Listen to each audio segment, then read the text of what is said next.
बिस्मिल्लाहिर्रहमानिर्रहीम। अस्सलामुअलैकुम। Welcome back to my channel Hunza food and skin secret. उम्मीद करती हूँ आप सब खैरियत से होंगे और बहुत ही मज़े में होंगे। आज मैं आपके साथ शेयर करूँगी बहुत ही मज़े की और इंटरेस्टिंग रेसिपी, जो आप एक दफ़ा ट्राई करेंगे तो आपको बहुत ही ज़्यादा पसंद आएगी। मैंने आज बनाए हैं कद्दू के पकोड़े। ये बहुत ही ज़्यादा क्रिस्पी और क्रंची बने हैं और खाने में इनका टेस्ट बहुत ही लाजवाब है। जब आप इनको एक दफ़ा ट्राई करेंगे तो आप आलू के पकोड़े बनाना भूल जाएंगे और हमेशा कद्दू के पकोड़े ही बनाएंगे। तो अगर आप मेरे चैनल पर न्यू हैं तो प्लीज़ मेरी वीडियो को लाइक करें और मेरे चैनल को सब्सक्राइब करें और बेल आइकन पर प्रेस करना बिल्कुल ना भूलें, ताकि आपको मेरे लेटेस्ट वीडियोस की नोटिफिकेशन सबसे पहले और बहुत ही इजीली मिल जाए। तो आइए चलते हैं, अब हम बनाते हैं अपने क्रिस्पी क्रंची और बहुत ही टेस्टी कद्दू के पकोड़े, जो कि बहुत ही मज़े के बनेंगे और बहुत ही इंस्टेंट बन जाएंगे। तो कद्दू के पकोड़े बनाने के लिए सबसे पहले मैंने यहाँ पे लिया है कद्दू। ये मैंने एक मीडियम साइज़ का लिया है, जिसको मैंने कद्दूकश कर लिया था इस तरह से। इसके अलावा मैंने यहाँ पे लिए 2 मीडियम साइज़ के आलू, जिसको मैंने अच्छे से कद्दूकश कर लिया था। अब सबसे पहले मैं यहाँ पे इस बाउल के अंदर डालूँगी कद्दूकश आलू।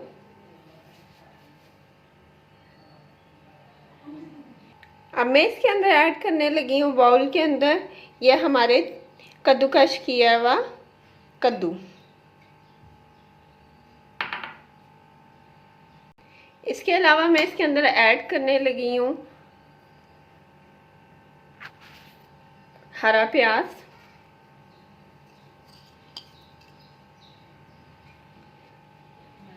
1 कप मैं इसके अंदर ऐड कर रही हूँ बेसन अगर मुझे आगे कम या ज़्यादा लगेगा तो इस लिहाज से मैं थोड़ा सा और भी डाल लूँगी। बेसन की क्वांटिटी हम आगे बढ़ा लेंगे अगर हमें बेसन थोड़ा सा और रिक्वायर्ड हुआ तो। अब मैं इसके अंदर ऐड करने लगी हूँ 1 टेबल स्पून चावल का आटा। चावल का आटा डालने से ये हमारे जो पकोड़े हैं वो बहुत ही ज़्यादा क्रिस्पी और क्रंची होंगे। अब मैं इसके अंदर ऐड कर रही हूँ 1/2 टेबल स्पून कुटी हुई लाल मिर्च,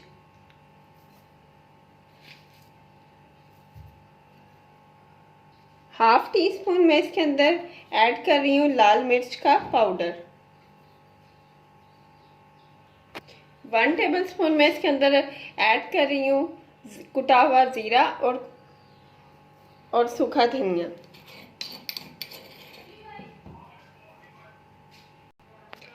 अब यहाँ पे सारे मैंने मसाले डाल दिए हैं। यहाँ पे मैंने सारे मसाले डाल दिए हैं। अब मैं पानी थोड़ा थोड़ा डाल के इसको मिक्स करूँगी।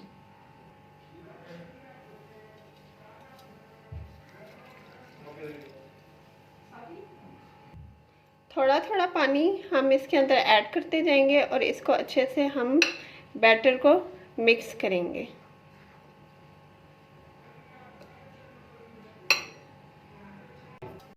तो यहाँ पे हमारे कद्दू के पकौड़ों का बैटर बिल्कुल रेडी हो गया है। ये देखिए माशाल्लाह से। आपने इसमें थोड़ा सा बेसन कम ही डालना है, क्योंकि अगर बेसन आप ज़्यादा डाल देंगे तो ये क्रिस्पी नहीं बनेंगे, ये बहुत सॉफ्ट बन जाएंगे।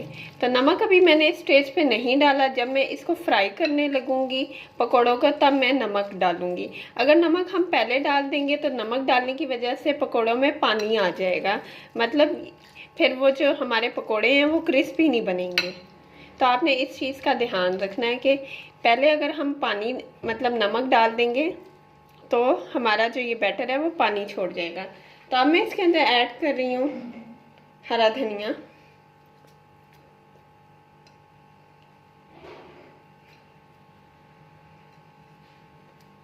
और अब इसको मैं अच्छे से मिक्स करूँगी। माशाल्लाह से कितना कलरफुल हमारा पकौड़ों का बैटर लग रहा है।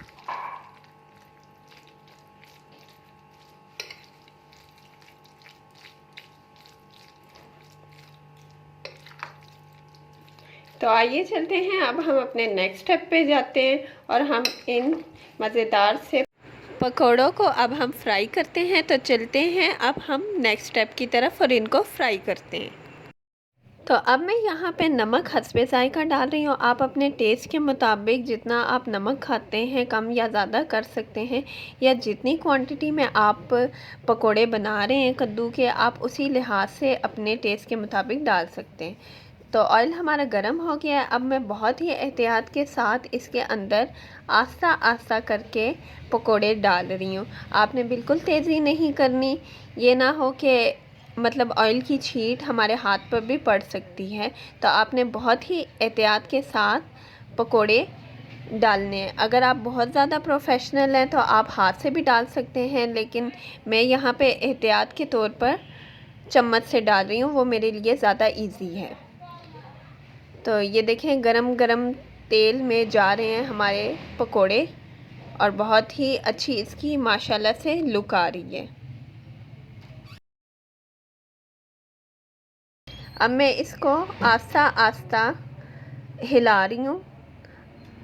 आपने एक चीज़ का ध्यान रखना है कि आपने जब पकोड़े डालने हैं तो वो गरम ऑयल में डालने हैं। अगर ठंडे ऑयल में आप पकोड़े डालेंगे तो उससे ये होगा कि जो हमारे पकोड़े हैं वो चिपकने लग जाएंगे कढ़ाई के साथ।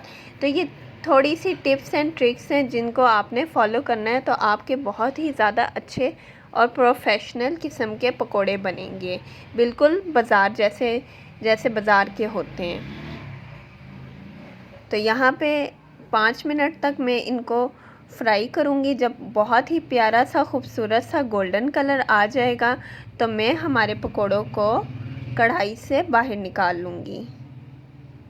आजकल मौसम भी बहुत ज़्यादा अच्छा चल रहा है, बारिशें हो रही हैं, तो ज़रूर आप इन पकोड़ों को बना के ट्राई करें। शाम के स्नैक में आप इनको बना के खा सकते हैं, ये बहुत ही मज़े के लगेंगे। तो माशाल्लाह से यहाँ हमारे पकोड़े फ्राई हो रहे हैं। अब मैं इनको मज़ीद 2 मिनट के लिए फ्राई करूँगी। तो माशाल्लाह से यहाँ हमारे पकोड़े अच्छे से फ्राई हो गए हैं। देखिए इनका कलर कितना खूबसूरत आ रहा है, गोल्डन ब्राउन सा। अब मैं इसको 1 मिनट के लिए मज़ीद फ्राई करूँगी ताकि और मज़ीद इसका जो कलर है वो इन्हेंस हो जाए। आपने पकोड़ों की लुक बहुत ही अच्छी रखनी है, इसको ज़्यादा फ्राई नहीं करना कि ये ना हो कि ये जल जाएं।